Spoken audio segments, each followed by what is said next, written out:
GZ Sports. Tune in for the offline tour. Like and subscribe some more. With Jackson, Brian and Randy Savage. Me talk about GZ Sports. Tune in for the offline tour. Like and subscribe some more. With Jackson, Brian and Randy Savage. Me talk about GZ Sports. Yeah, check out the station. Feel like a sports education.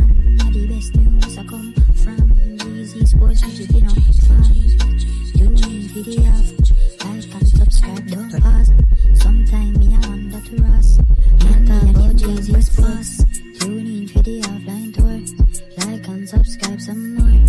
With Jackson, Brian and Randy Savage. Me talk about GZ Sports. Tune in for the offline tour.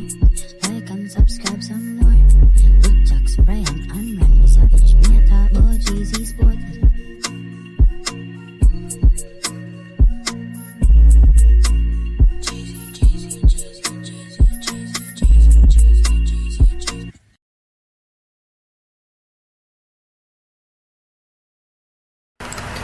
Hey, we're up and running. Yes, another episode GZ Sports. Randy Savage, Jackson, Brian. Vamos, my friend. Yeah, How you doing today? Yeah, just a little sinus issue, but that breezes off by 2 o'clock. But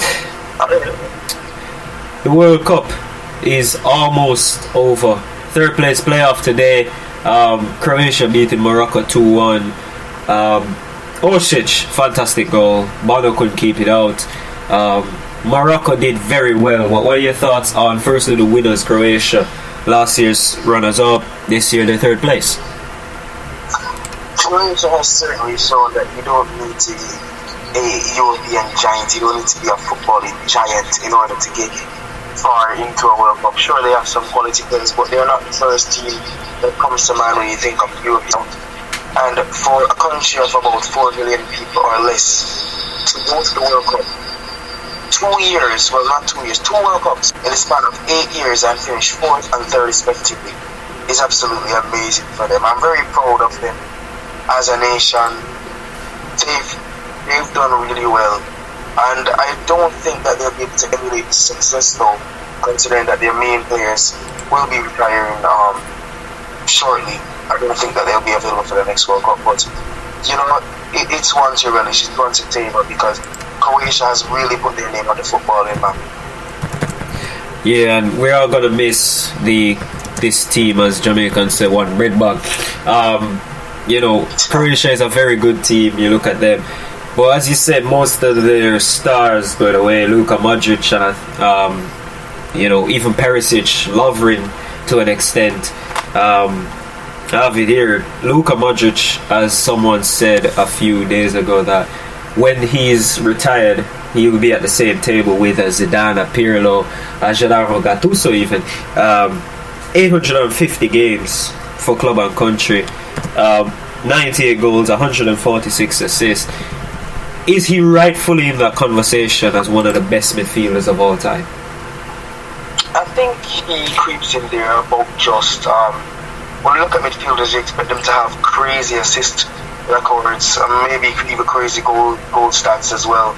But we cannot deny the fact that Luka Modric has been sensational over the course of the last 10-15 years. 10-15 years, about that, right? Yeah, he's been here a long time. Yeah, he's been one of the key players in Croatia and Real Madrid, winning about 4 or 5 Champions Leagues, winning a 1 Ballon d'Or. He certainly has put his name as one of, if not the best midfielder of his generation. A great talent, brilliant stuff from the Croatian player throughout his career, and indeed in this World Cup. And he has garnered his spot at the table, certainly with a Gattuso, certainly with a Pirlo. Maybe a little stretch to say Zidane, but he's certainly up there with them. Let's be real. Certainly he is one of the best midfielders even we have come to see of this generation, you know. But speaking of you know, enough about Croatia. How about the team that many say won their hearts, Morocco? Heartbreaking loss for them, 2-1. after coming back. Ziyech, Hakimi, the bigger players on the team. But it could be better days for Ounahi and Sofiane Amrabat. Well, let me tell you something. Despite this loss today, Morocco, hats off, full credit to them. They've been absolutely amazing all tournament long. Played amazing football, defended really well. As you said, they have a bright future ahead of them. They have a bright future ahead of them of being led by En-Nesyri, of being led by Hakimi, of being led by Ounahi, right, Boufal, right, we talk about Ziyech, Hakim Ziyech, and of course, the big man in the goal, Bono, I don't care how just Bono. But let me tell you something, they've certainly come out and shown Europe and South America and the rest of the world that Africa is catching up in terms of footballing, in terms of footballing quality and expertise. We see teams in Africa that can walk into Europe and obliterate most of the opposition from there. And Morocco, the first country ever to make it to the first African country ever to make it to a World Cup semi-finals. That's a huge feat. They should have gone to the final, in my opinion. Right? They were hard done by a lot of referee decisions against France. But let bygones be bygones. It is what it is. Hats off to them. Full credits. Easily one of the teams of the tournament. Yeah, we're not going to speak about any referee decisions today. I mean, I think it will get cloudy on this show. I mean, we can't talk about the refs. If you talk bad about the refs, you get fined or you get sanctioned or whatever, and I'm not in that. Anyway, but moving on, Croatia, they're going to lose a lot of players. Next World Cup, barring no injuries, they still have some of the young players, Juranovic, Sosa, Varane, just to name a few. Do you see them going this far at the next one? I don't want to be pessimistic nor too optimistic, so let me be realistic and say they will pass the groups if they qualify, because we're on the basis that they do qualify. So if they qualify, right, I think that Croatia goes to the round of 16 or the quarterfinal afterwards. I don't see them going all the way to the semis nor to the finals again. This was their golden generation. This was what should have been Belgium. But yeah, I'm being realistic in saying that I expect them to fall short of their miracle success this time. Again, similar, akin to 2018 and 2022. Yeah, and Morocco, I mean, they still have a few younger players. I mean, Ziyech could come back for the next World Cup, so could Bono and En-Nesyri. I mean, going on this same basis again, right? I think that Morocco, well, if they qualify, as I said, we're going on the basis that they do qualify. If they qualify, I think that they go to the round of 16 and lose. Right? You can only get so fortunate though. They beat Spain, they beat really good opposition throughout it all. And honestly speaking, I don't see them replicating this level of success again. Maybe there could be a Croatia-esque story for the waiting again, but at this stage and at this point, I don't see them simply just walking in again and beating European powerhouses in the next 4 years, especially considering that those European powerhouses would have improved upon themselves from this World Cup. Yeah, I mean, I have to completely agree with you. I mean, as an African nation, this is a wonderful task, a wonderful achievement, and be honest, I mean, none of them were our top African nations. If we're being honest, Cameroon and Ghana, we will always pick one of the other over Morocco and Algeria or even Nigeria. But it's hats off to the African nations. They did everyone proud. Next World Cup, we're going to be in North America, where it's not so cold, where you can play in some of that heat, some of that LA and Dallas heat in the summer, and then we'll know who's really made of steel after that. Yeah, honestly, sometimes it gets really hot in the States, sometimes it can get blisteringly cold, but on the right day, on the right conditions, every man can play his game.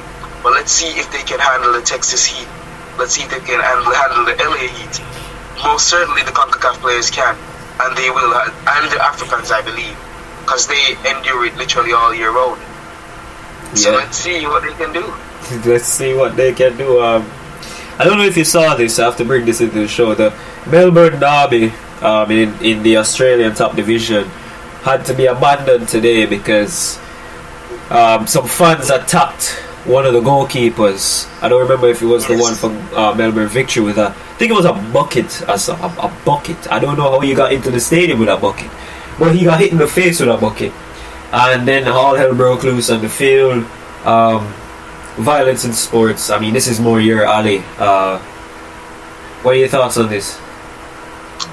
Disgusting behaviour from the fans. Poor security in the stadium. You expect tempers to flare in a derby, any derby, whether it's the Manchester derby or whether it's the Melbourne derby. You expect tempers to flare. You expect players to get heated. You expect fans to get heated.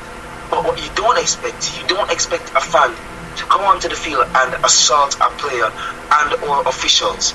Right? It should never get to the point where that is acceptable in any country, in any sport, right? And it's a very bad look on Australian soccer and the security in Australia's arenas. That fan should be barred from entering another stadium in his life, and everyone who partook in the rush on field afterwards. Hopefully the Australian FA will sort this out, but you don't like to see it. You don't want to see this in sport, whether it's football, whether it's rugby, whether it's basketball. You don't want to see this, right? It's absolutely disgusting. How can you tell me that a guy assaults a goalkeeper with a bucket, hitting him in the face? That does not make any sense in any galaxy altogether. And they need to do better. Because if these are the people that our kids are looking up to, these are the adults that our kids are looking up to, then let's be real. The human race is in a dire battle right now. I mean, for sure. I mean, when I saw that video, I was shocked and appalled. I do have a couple of Australian friends, so I messaged them and say, "Hey, what the hell?" And they said, "Hey, they were at the game actually, and they don't know what happened. Everything just started going off, and then security came in, police force came in." Then the game was abandoned afterwards. I mean, it's an awful look. I mean, we don't even see that in our country, and our country is a very violent one, if we have to say the least. Exactly, and the thing is, Australians aren't very typically violent. Like you see them play sports, and they're normally very respectable people.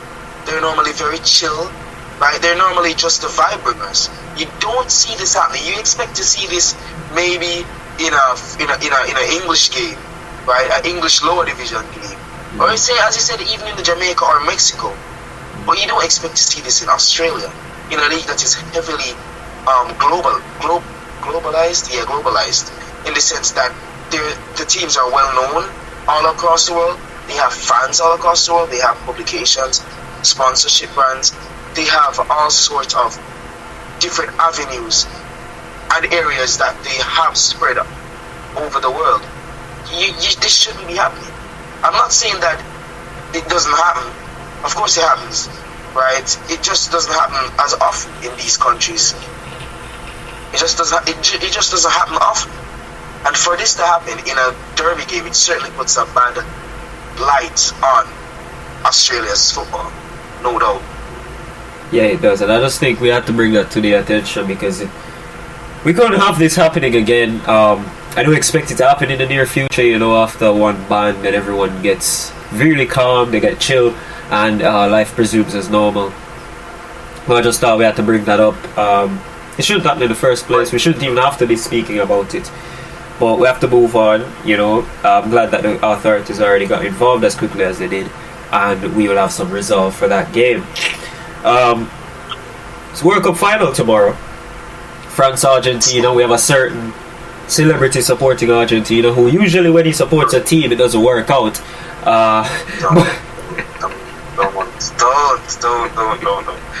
Don't. We do not need you, Drake. Leave. I mean, hey, he came out